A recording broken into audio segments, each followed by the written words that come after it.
مجھے جواب دینے لگا۔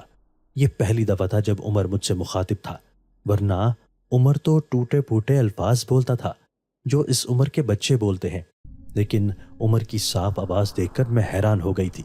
اس کی آواز کافی شفاف تھی اور اس کے الفاظ بہت ہی صاف تھے۔ کہنے لگا، میں اسے اپنا بیٹا مانوں یا نہ مانوں، پر اس نے اس وقت مجھے اپنی ماں بولنا شروع کر دیا تھا جب میں نے اس کو اٹھایا تھا، اسے اپنا بیٹا بنایا تھا۔ میں عمر کی بات سن کر کافی رونے لگی تھی۔ کہنے لگی کہ یہ جگہ اس کے لیے خطرے سے خالی نہیں ہے، اگر اسے اپنی جان پیاری ہے اور اگر وہ اپنی جان بچانا چاہتا ہے تو وہ یہاں سے بھاگ جائے۔ اور عمر بھی ہنسنے لگا اور کہنے لگا، مجھے کسی سے کوئی غرض نہیں ہے، میں تو اپنی حفاظت خود کر سکتا ہوں، کوئی میرا کچھ نہیں بگاڑ سکتا۔ مجھے اگر کسی چیز کسی کی پرواہ ہے تو وہ آپ ہیں۔ وہ ایسے اشارے کر کے مجھ سے باتیں کر رہا تھا جیسے وہ کوئی میرا غلام ہو۔ میں بھی کافی حیران ہو گئی، پوچھنے لگی کہ آخر وہ ہے کون اور وہ کس مقصد کے تحت یہاں آیا ہے۔ وہ اس دنیا کا بالکل نہیں لگتا تھا۔ کہنے لگا کہ وہ بھی اسی دنیا کی مخلوق ہے اور جس نے مجھے بنایا ہے اسے بھی اسی نے بنایا ہے۔ میں نے عمر کو صاف صاف کہہ دیا کہ سچائی کے بارے میں وہ کسی کو نہیں بتائے گا اور یہ راز کی بات میرے اور اس تک ہی رہے گی۔ عمر نے میری بات مان لی، لیکن ابھی تک اس نے مجھے اپنے متعلق کچھ نہیں بتایا تھا۔ عمر کے جانے کے بعد میری نظر ان پیسوں کے ڈھیر پر پڑی جو میں نے زندگی میں پہلی دفعہ دیکھے تھے۔ اتنے زیادہ پیسے ایک ساتھ دیکھ کر مجھے سمجھ نہیں آ رہی تھی کہ میں ان کا کیا کروں۔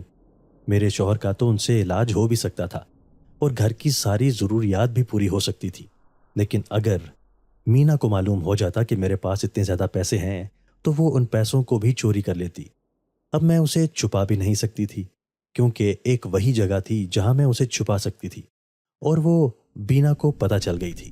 میں نے کچھ پیسے اپنے پاس رکھے اور باقی سارے عمر کو دے دیے اور اس سے کہا کہ جب مجھے ضرورت ہوگی تو میں پیسے اس سے مانگ لیا کروں گی۔ عمر نے دوبارہ سے وہ پیسے اس سیاہ کپڑے کے نیچے رکھ دیے اور کچھ ہی دیر بعد وہ پیسے غائب ہو گئے۔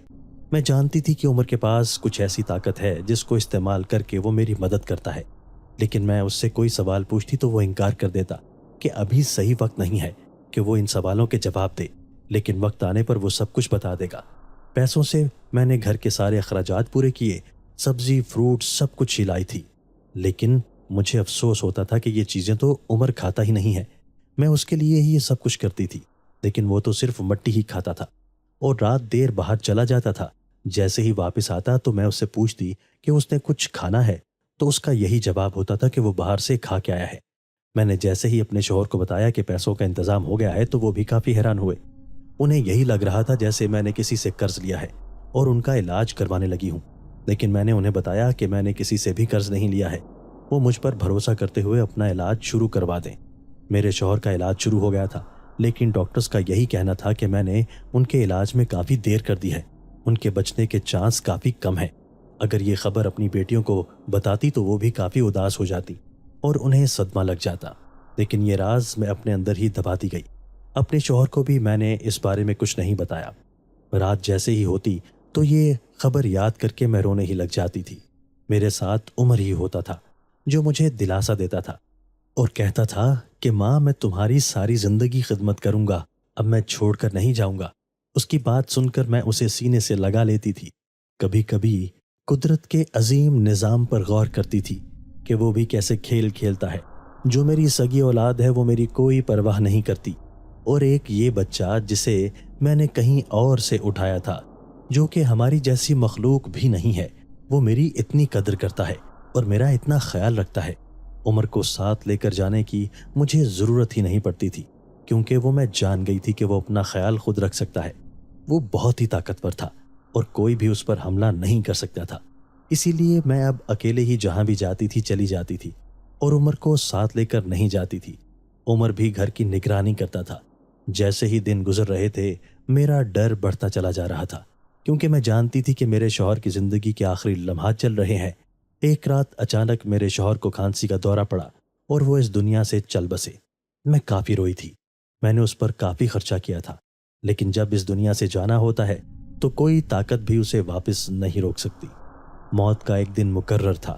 میں کافی اداس ہو گئی تھی اور اب میں عمر سے یہی کہتی تھی کہ اگر وہ بھی مجھے چھوڑ کر چلا گیا اور مجھے اکیلا کر گیا تو کسی نے میرا ساتھ نہیں دینا۔ میری وہ بیٹیاں جن کی کہنے کو تو میں ماں تھی لیکن وہ بالکل قدر نہیں کرتی تھی، روز رات کو لیٹ گھر آتی تھی کیونکہ انہیں بھی معلوم ہو گیا تھا کہ ہمارے گھر کے حالات کافی بہتر ہو گئے ہیں۔ وہ مجھ سے پیسے مانگتی تھی۔ عمر مجھے کہتا تھا کہ میں انہیں پیسے دے دیا کروں، انہیں روکا نہ کروں، اسی لیے عمر کی بات مان کر میں انہیں ان کے منہ بولے پیسے دے دیتی تھی۔ مینا کے ساتھ ساتھ نینا بھی اب بگڑنے لگی تھی۔ اس کی بھی عادت ہو گئی تھی کہ وہ بھی مینا کے ساتھ ہی آتی تھی جاتی تھی۔ اس کا اٹھنا بیٹھنا بھی اب ایسے ہی تھا۔ وہ دونوں میرے خلاف ہو گئی تھی۔ میں جانتی تھی کہ اب وہ میرا کبھی بھی ساتھ نہیں دیں گی۔ یہی سمجھتی تھی کہ میں عمر سے زیادہ پیار کرتی ہوں، اور یہ بات سچ تھی۔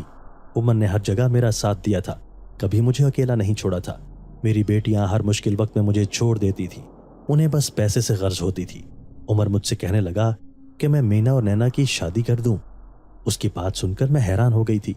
ابھی تو وہ کالج گئی تھی اور اتنی جلدی میں ان کی شادی کر دوں؟ کوئی اچھا رشتہ بھی نہیں ملتا تھا۔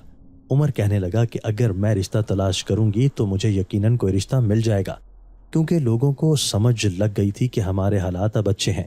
عمر کی بات مانی اور میں رشتہ تلاش کرنے لگی۔ مجھے دونوں کے لیے ہی اچھا رشتہ مل گیا تھا۔ گویا عمر کی بات سچ ہو گئی تھی۔ میں نے عمر کو بتایا تو وہ بھی خوش ہونے لگا۔ اس نے کہہ دیا تھا کہ میں فکر نہ کروں، نینا اور بینا دونوں اس کی بہنیں ہیں اور وہ اپنی بہنوں کے لیے اچھے اچھے جہیز بنوائے گا۔ ایسا ہی ہوتا تھا۔ وہ جب شام کو واپس آتا تھا تو کوئی نہ کوئی چیز لے کر آتا تھا۔ وہ دونوں کی ایک جیسی چیز لے کر آتا تھا۔ مینا اور نینا بھی عمر کو اپنا بھائی سمجھنے لگی تھی اور کہنے لگی تھی کہ وہ ان کی غلطی تھی جو عمر کو برا بھلا کہتی تھی۔ عمر نے ان کی بھی بہت مدد کی۔ ایک رات ہم سب ایسے ہی بیٹھے تھے اور کھانے پینے میں مصروف تھے۔ وہ یہ تو جانتی تھی کہ عمر کوئی عام انسان نہیں ہے، لیکن وہ یہ نہیں جانتی تھی کہ عمر آخر ہے کیا۔ وہ جب بھی عمر کو کوئی چیز کھانے کا کہتی تو انکار کر دیتا اور کہتا میرا دل نہیں ہے۔ وہ دونوں یہی سمجھتی تھی کہ عمر کو ان کے ہاتھ کی بنی ہوئی چیز نہیں کھانی، اس لیے وہ بدگمانی کا شکار ہو جاتی تھی۔ لیکن اصل مسئلہ تو یہ تھا کہ عمر ایسی چیزیں کھاتا ہی نہیں تھا۔ وہ تو باہر جا کر اپنی خوراک کھاتا تھا، لیکن اپنی دونوں بہنوں کو یہ بتا کر وہ ان کو ڈرانا نہیں چاہتا تھا۔ میں نہیں چاہتی تھی کہ وہ اس سے دور ہو جائیں۔ عمر ان کے لیے اتنا کچھ کر رہا تھا۔ اس رات مینا اور نینا کہنے لگی کہ عمر نے ہمارے لیے اتنا کچھ کیا ہے اور ہماری شادی ہونے والی ہے، ہم بھی جاتے جاتے عمر کو ایک تحفہ دینا چاہتے ہیں۔ پہلی دفعہ عمر کے لیے میری بیٹیوں نے کچھ اچھی بات کی تھی۔ یہ بات سن کر میں بہت خوش ہو گئی تھی، لیکن جیسے ہی انہوں نے اعلان کیا کہ وہ عمر کے لیے لڑکی ڈھونڈنا چاہتی ہیں اور عمر کی شادی بھی کروانا چاہتی ہیں تاکہ عمر بھی اپنی زندگی گزارنے لگے، تو میں حیران ہو گئی تھی۔ میں یہ جانتی تھی کہ عمر کبھی شادی نہیں کر سکتا، کیونکہ شادیاں تو انسان کی ہوتی ہیں۔ عمر نے جیسے ہی یہ بات سنی صاف انکار کر دیا اور کہنے لگا کہ وہ اپنی شادی اپنی پسند سے کرے گا۔ نینا اور مینا نے جیسے اس کی بات سنی تو کہنے لگی کہ ایک دفعہ وہ اس کی پسند تو دیکھ لیں، انہوں نے بہت اچھی لڑکی پسند کی ہے۔ لیکن عمر نے تو صاف انکار کر دیا اور کہنے لگا میں وہ لڑکی بھی نہیں دیکھنا چاہتا۔ عمر جلدی سے اٹھ کر باہر چلا گیا تو میں نے ان دونوں کو سمجھایا کہ آئندہ کے بعد وہ ایسی بات عمر سے بالکل نہیں کریں گی۔ عمر اب بڑا ہو گیا ہے اور اگر کوئی بھی بات عمر کے خلاف ہو جاتی تو عمر گھر سے بھی جا سکتا تھا۔ میں نے اپنی بیٹیوں کو سمجھا دیا کہ اگر اب آئندہ دوبارہ انہوں نے ایسی کوئی بات کی اور عمر گھر سے چلا گیا تو ہماری یہ شہرت اور یہ عالیشان گھر اور یہ دولت وغیرہ بھی اس کے ساتھ ساتھ چلے جائیں گے، کیونکہ اس کے آنے سے ہی خوشحالی آئی تھی۔ وہ سمجھ گئی تھی اور انہوں نے بھی فیصلہ کر لیا تھا کہ آج کے بعد عمر سے کبھی بھی شادی کی بات نہیں کریں گی۔ نینا اور بینا کی شادی کافی دھوم دھام سے ہوئی۔ سب لوگ ہی حیران ہونے لگے کیونکہ سب جانتے تھے کہ ہمارے حالات اتنے اچھے نہیں تھے، لیکن میں نے کسی کو کچھ نہ بتایا۔ جیسے ہی لوگ عمر کو دیکھتے تو وہ مجھ سے مختلف اور طرح طرح کے سوال کرنے لگتے کہ آخر عمر کس کا بیٹا ہے۔ میں نے انہیں بتا دیا کہ میرے پاس کوئی جواب نہیں ہے۔ جیسے ہی شادی ہو گئی تو ایک رات عمر مجھ سے کہنے لگا کہ وقت آ گیا ہے جب وہ اپنا راز مجھے بتا دے۔ یہ کہہ کر وہ مجھے اپنے ساتھ کہیں لے کر چلنے لگا۔ میں بھی حیران تھی اور اس کے ساتھ چلنے لگی۔ وہ مجھے ایک جگہ پر لے گیا، لیکن وہاں تو کچھ بھی موجود نہیں تھا۔ جیسے ہی عمر نے کچھ دیر بعد اپنی آنکھیں بند کی اور سیاہ کپڑا سامنے پھیلایا تو راستہ خود بخود بننے لگا۔ میں کافی حیران تھی کہ عمر مجھے کدھر لے جا رہا ہے، لیکن مجھے اس پر یقین تھا۔ میں اس کے ساتھ چلنے لگی۔ وہ ایک بہت پرانا سا جنگل تھا جہاں سے مختلف جانوروں کی آوازیں آ رہی تھی۔ عمر کے ساتھ میں رک گئی تھی۔ ایسا لگ رہا تھا جیسے عمر کسی کا انتظار کر رہا ہے۔ اچانک سے ایک آواز آنے لگی۔ کچھ دیر بعد جیسے ہی میری نظر سامنے پڑی تو ایک عورت میرے سامنے کھڑی تھی۔ اسے دیکھ کر میں حیران ہو گئی کہ آخر وہ ہے کون۔ عمر ان سے ملوانے لگا اور کہنے لگا کہ وہ عورت عمر کی ماں ہے۔ میں یہ دیکھ کر حیران ہو گئی۔ وہ عورت بھی بالکل عمر کی طرح تھی، اس کی آنکھیں بھی سیاہ تھیں، پر میں اسے صحیح طرح دیکھ نہ سکی کیونکہ اس نے خود کو ڈھانپا ہوا تھا۔ وہ میرے پاس آنے لگی اور میرے سر پر اس نے ہاتھ رکھا، کہنے لگی کہ میں بہت خوش نصیب ہوں کہ میں نے اپنے گھر میں عمر کو پناہ دی اور اسے پال پوس کر بڑا کیا، اور میرا ساری زندگی شکر گزار رہے گی۔ اس سے پہلے کہ میں کوئی سوال کرتی، جب وہ اچانک سے ہی غائب ہو گئی۔ میں بھی حیران ہو گئی۔ عمر میرے ساتھ واپس آنے لگا۔ میرا ذہن عجیب طرح کے سوالوں میں الجھا ہوا تھا۔ میرے پاس کئی سوال تھے جن کا جواب عمر ہی کے پاس تھا اور وہی مجھے دے سکتا تھا۔ میں اس الجھن کے ساتھ عمر کے ساتھ واپس گھر آ گئی۔ اس سے پہلے کہ میں کچھ بولتی، جب عمر مجھے کہنے لگا کہ آج وہ مجھے سارے سوالات کے جوابات دے کر میری ساری الجھنیں مٹا دے گا۔ اس نے مجھے اپنے بارے میں بتایا اور کہنے لگا کہ اس کا تعلق جنات کی مخلوق سے ہے۔ اس کا باپ ایک بہت بڑا سربراہ تھا اور وہ اپنے علاقے پر راج کرتا تھا۔ ہر کوئی اس سے ڈرتا تھا اور اس کے نام سے خوف کھاتا تھا۔ وہ جس کو بھی پسند کر لیتا تو اس کا پیچھا کبھی نہیں چھوڑتا تھا، چاہے پھر وہ انسان ہوتا یا کوئی اور مخلوق ہوتی۔ کہنے لگا کہ اسی طرح ایک دفعہ اس کے ابو نے راہ چلتے اس کی امی کو دیکھا، جو اس وقت کافی حسین جنزادی مانی جاتی تھی۔ اس کی امی ابو کے خاندان میں زمین آسمان کا فرق تھا۔ اس کی ماں بھی آہستہ آہستہ اس جن سے محبت کرنے لگی اور اس پر فدا ہونے لگی۔ یہ دیکھ کر وہ جنزاد یعنی کہ عمر کا باپ بھی کافی خوش ہونے لگا۔ اس نے عمر کی امی سے بہت سے وعدے کیے تھے، لیکن وہ جانتا تھا کہ عمر کی امی کے خاندان والے بالکل بھی راضی نہیں ہوں گے کہ وہ دونوں اکٹھے رہیں۔ پر پھر بھی اس کے ابو نے عمر کی امی کو جھانسا دے کر اپنے ساتھ رکھا۔ وہ تو ایک دوسرے کے ساتھ رہنے لگے تھے، لیکن ان دونوں کے خاندانوں میں سے کسی کو بھی پتہ نہیں تھا کہ یہ سب کچھ چل رہا ہے۔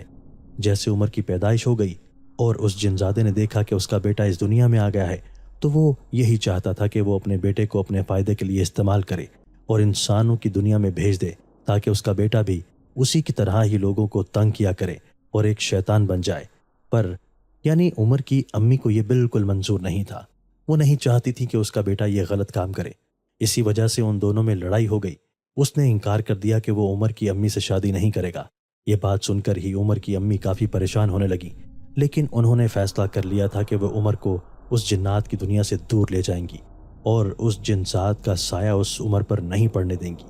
پر ایک رات جیسے ہی عمر کی امی کی آنکھ کھلی تو عمر ان کے ساتھ موجود ہی نہیں تھا۔ یہ دیکھ کر وہ حیران ہونے لگی۔ اسے معلوم تھا کہ یہ کام اس جنزادے کا ہی ہو سکتا ہے۔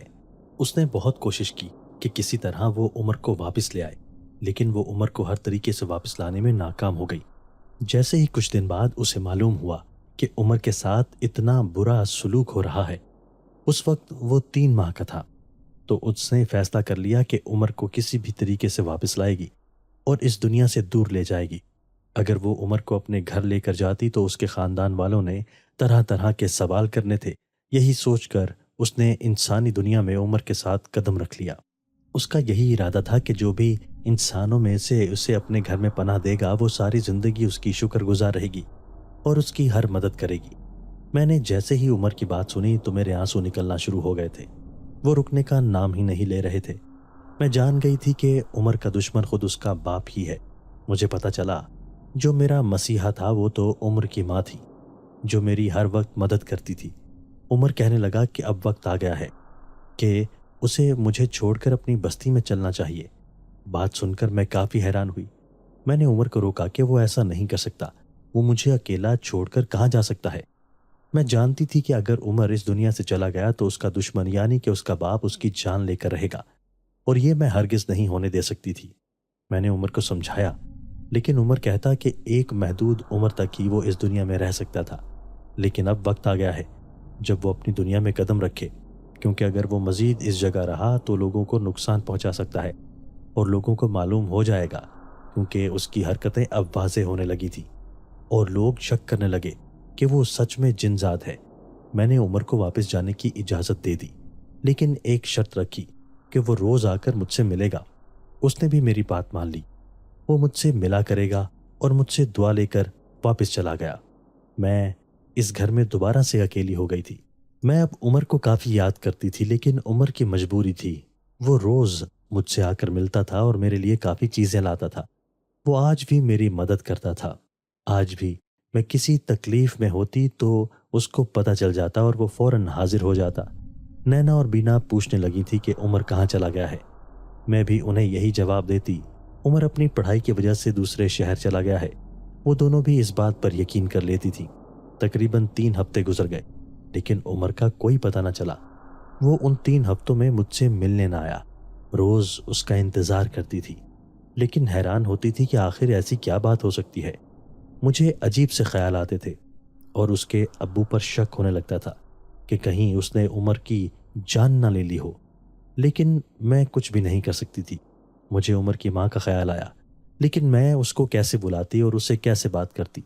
یہی سوچ کر میں اس جگہ پر چلی گئی جدھر عمر مجھے اپنی ماں کو ملوانے لے گیا تھا کہ شاید میرے اس جگہ جانے سے کچھ ہو سکے اور عمر کی ماں سے میری ملاقات ہو جائے۔ میں جیسے ہی اس جگہ گئی تو اچانک سے ہی اپنے ذہن میں اس کی ماں کا تصور کرنے لگی۔